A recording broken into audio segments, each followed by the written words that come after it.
I'm Clara Johnson, 65 years old, and for 30 years, I've carried the bitter aftertaste of a betrayal that stole my bakery dreams and reshaped my entire life.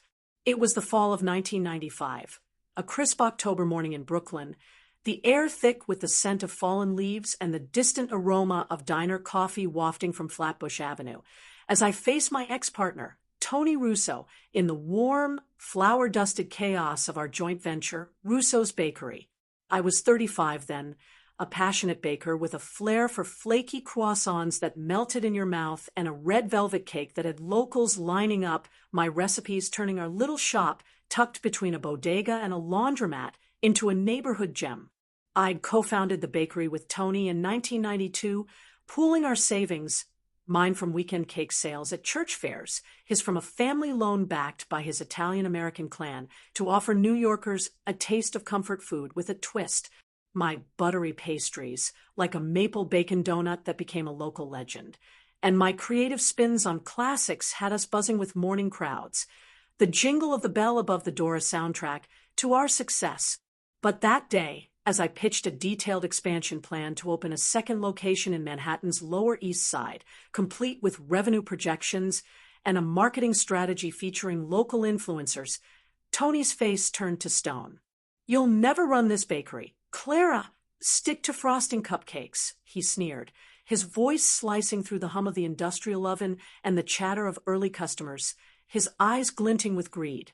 He revealed he'd forged my signature on a revised partnership agreement, transferring my 50% stake to his name, and ousted me with fabricated accusations of poor hygiene and recipe theft backed by doctored logs, and a staged incident where a batch of donuts was accidentally ruined.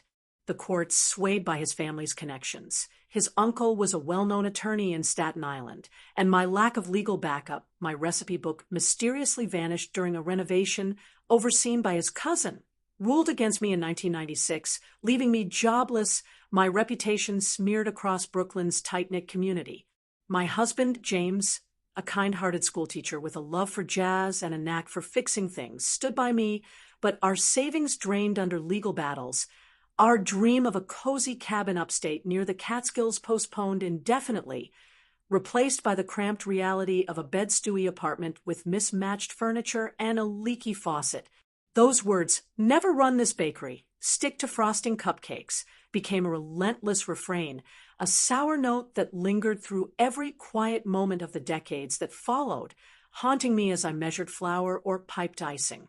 I can still picture the weeks after the ruling, sitting on a worn-out couch in our bed-stewy place, the rumble of subway trains vibrating through the floor as I scoured the classifieds in the New York Post, the ink smudging my fingers. The apartment, with its peeling paint, creaky floorboards, and a tiny kitchen barely big enough for a stand mixer, felt a universe away from the bakery's warm ovens and the aroma of fresh bread, its single window framing a view of a graffiti-covered brick wall. James took on extra tutoring gigs for high school kids. His evenings spent grading essays by the dim glow of a desk lamp, his soft saxophone tunes a comfort as our finances crumbled. I pieced together a living with custom cakes, weddings in church basements, birthdays in cramped living rooms, local diners needing desserts, each batch a battle to reclaim my craft, every dollar a step toward survival. Our daughter, Lily, born in 1997 after years of trying, grew up with flour on her cheeks and batter on her hands, her childish questions a tender ache. "Why doesn't Uncle Tony like you, Mommy?" she'd ask, her small fingers tracing the swirls of frosting I taught her to make.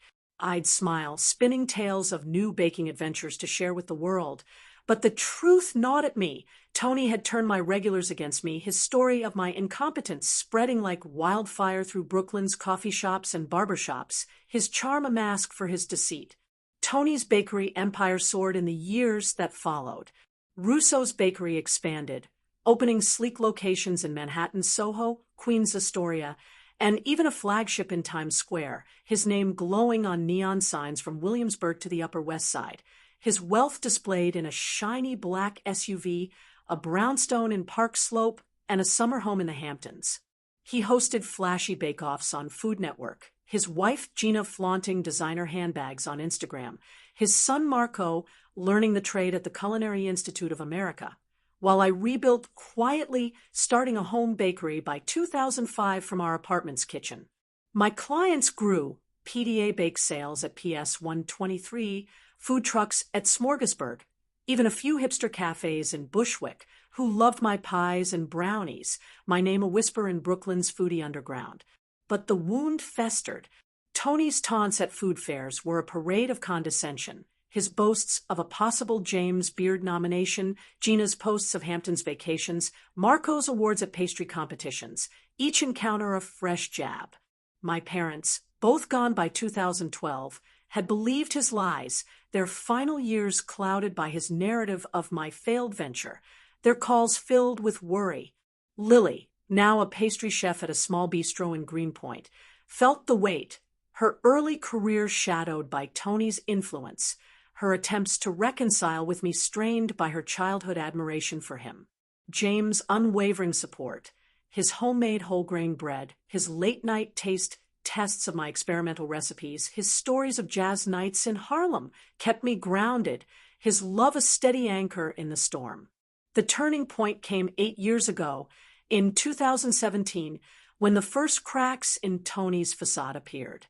His bakeries faced health inspections over stale bagels, customers flooded Yelp with one-star reviews, and rumors of recipe theft hit Eater New York.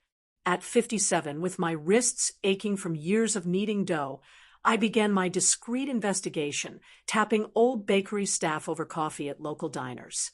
I'd meet them in the early mornings, my notebook a shield, listening to their tales of Tony's decline. Overworked staff, cut corners, a kitchen culture of fear, over plates of eggs and bacon.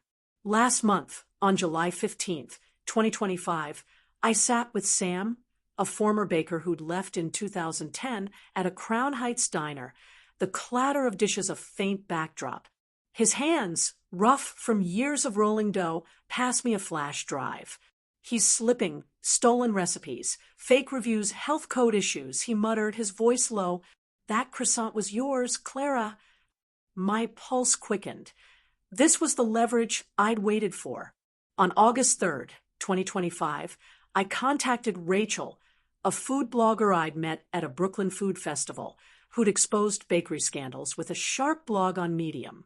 We met at her cluttered Williamsburg loft, her desk buried under coffee cups and tasting notes, as she reviewed the flash drive, photos of my 1995 croissant recipe, logs of Tony's theft, emails hinting at bribed inspectors.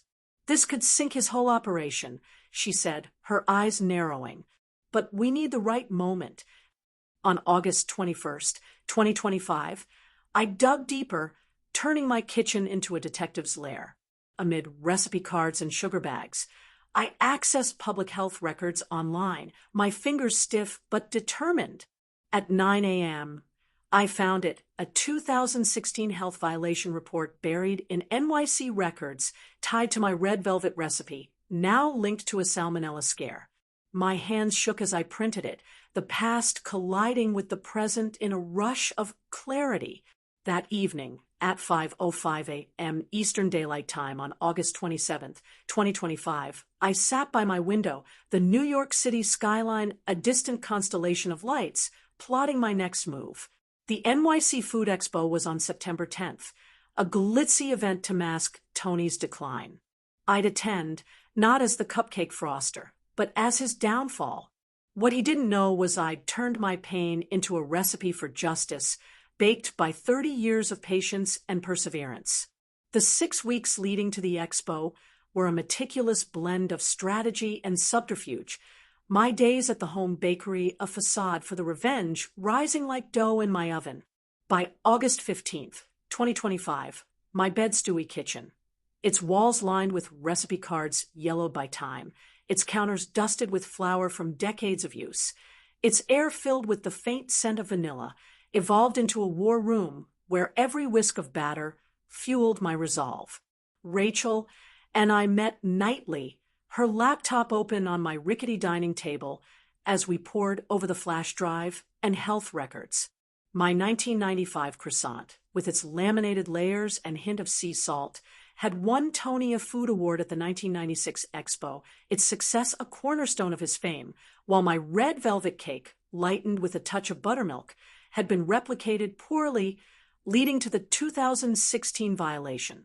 Sam's data revealed a pattern. Stolen recipes from 1998, bought reviews on Google in 2019, a near closure in 2021 hushed with payoffs, a house of cards ready to collapse.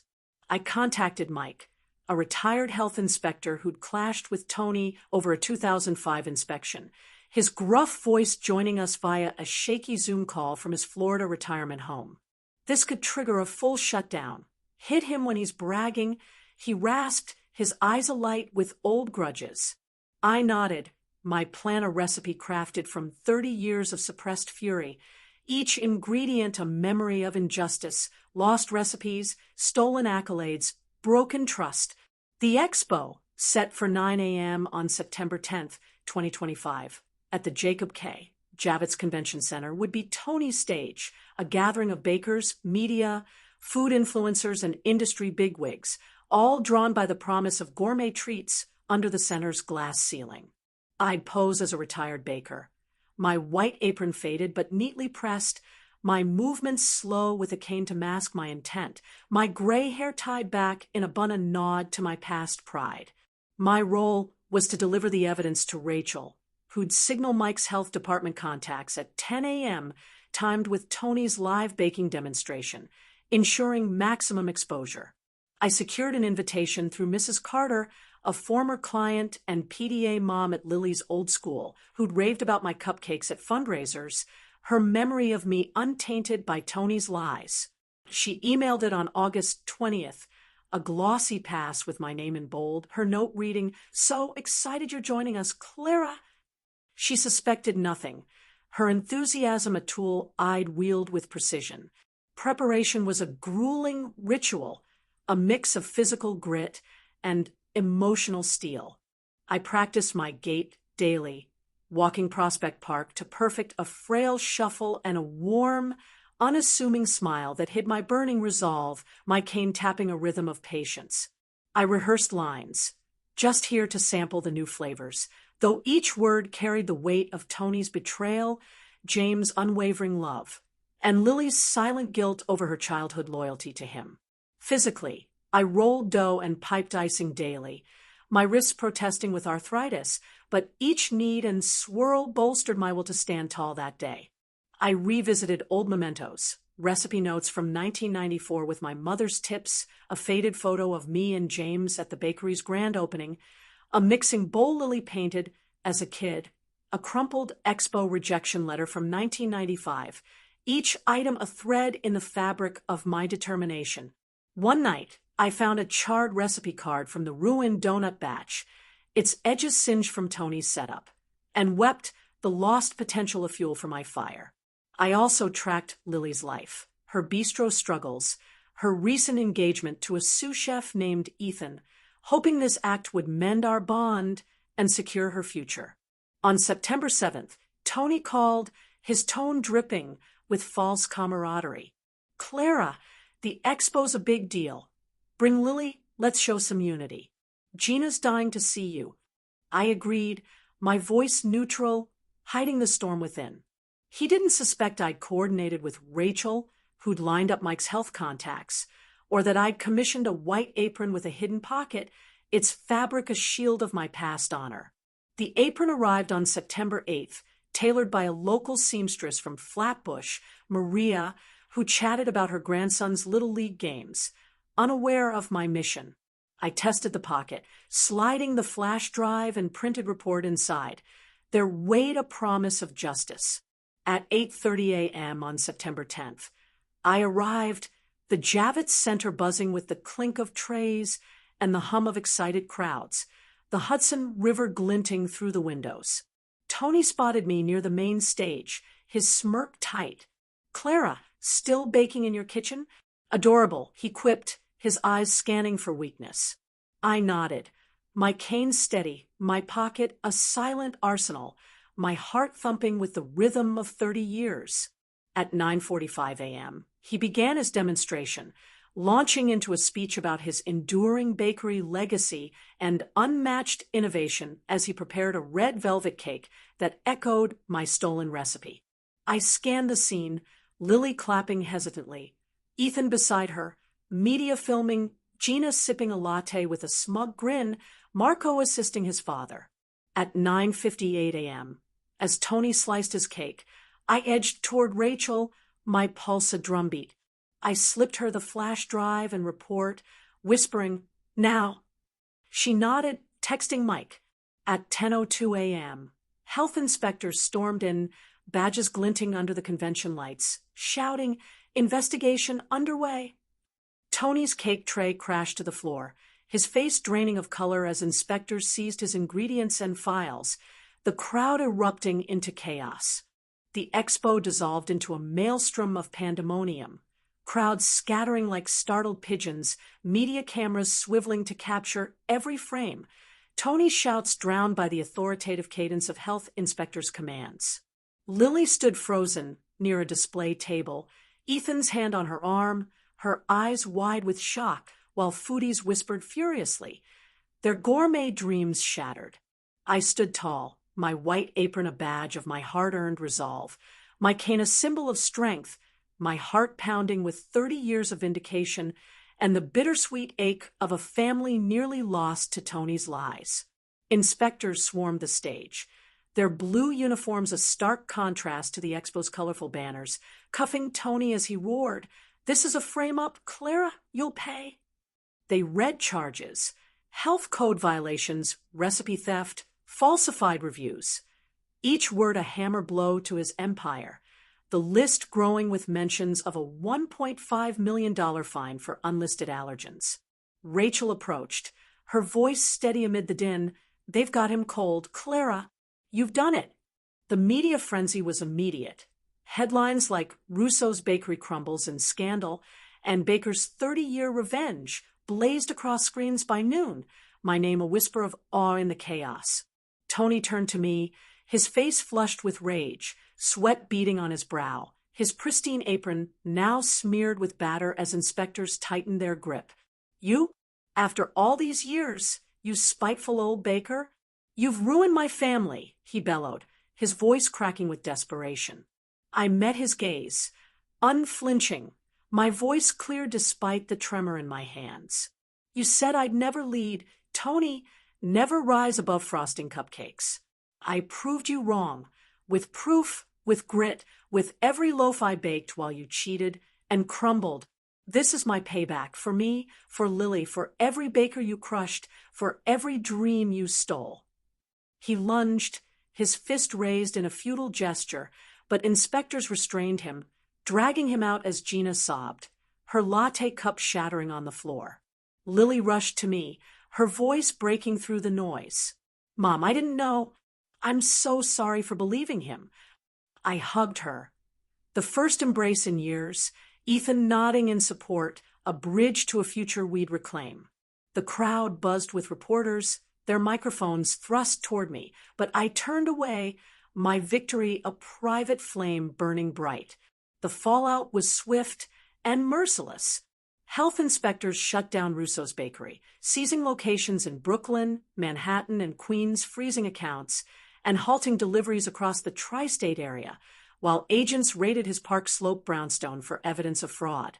Tony's empire collapsed, his chain restaurants abandoned, clients like a major hotel group fleeing, and his reputation, once a staple of NYC's food scene, became a cautionary tale whispered in Delhi's citywide. The media dug deeper, uncovering a $300,000 slush fund for bribed inspectors, a detail that sent shockwaves through the industry. Lily reconciled fully, moving into our apartment to help revive my home bakery, her pastry skills blending with mine, while Ethan joined as a business manager, his organizational flair a new chapter. James and I rekindled our bond, planning a cabin trip to the Catskills, our savings finally enough. Gina vanished from social media, her influencer circle dissolving, and Marco, Tony's son, distanced himself, seeking a career under a new name. I didn't gloat. My goal was justice, not annihilation. but the sight of Tony's fall brought a profound peace, a quiet satisfaction that filled the hollow left by his words. At 5:05 a.m. Eastern Daylight Time on August 27th, 2025, I sat with a cup of coffee, the news confirming his arrest, a letter from Tony in hand. "Clara, I was wrong. Forgive me, help me," it pleaded, his handwriting shaky with defeat. I didn't reply, the past too raw, my strength too hard-won to soften now. Months later, his trial began, prosecutors wielding my evidence, Sam's testimony, and Mike's health records with devastating precision.